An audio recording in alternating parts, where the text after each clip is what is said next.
Dito nga sa Taste and Cups napadpad ang barkada ngayong gabi. Ang Taste and Cups by Joanna C. ay located sa Lunglong, Pugis, La Trinidad, Benguet. Malawak ang parking space nila, pati na ang venue area and of course, a restaurant with a view. Pagpasok mo pa lang ay tatambad na sa iyo ang napaka-relaxing na aquarium at fountain nila.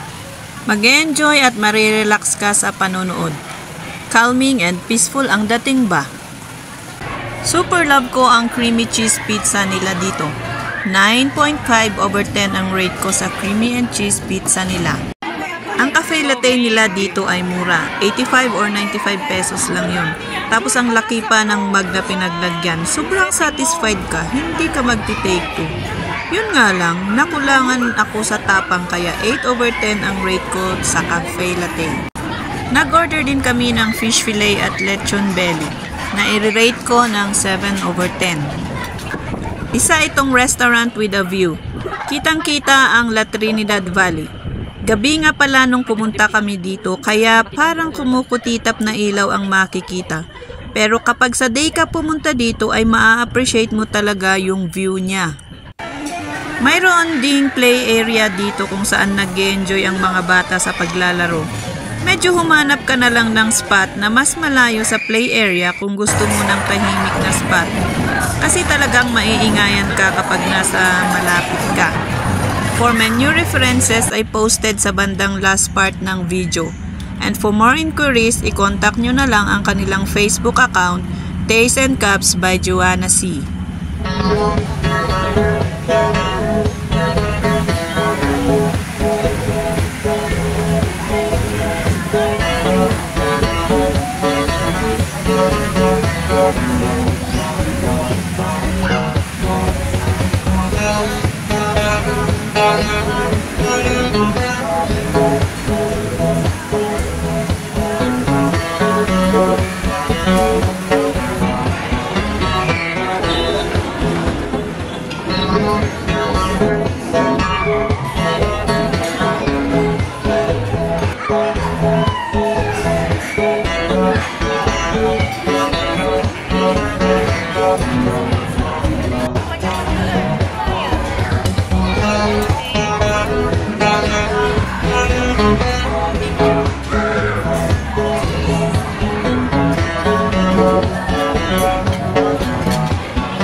Cafe latte.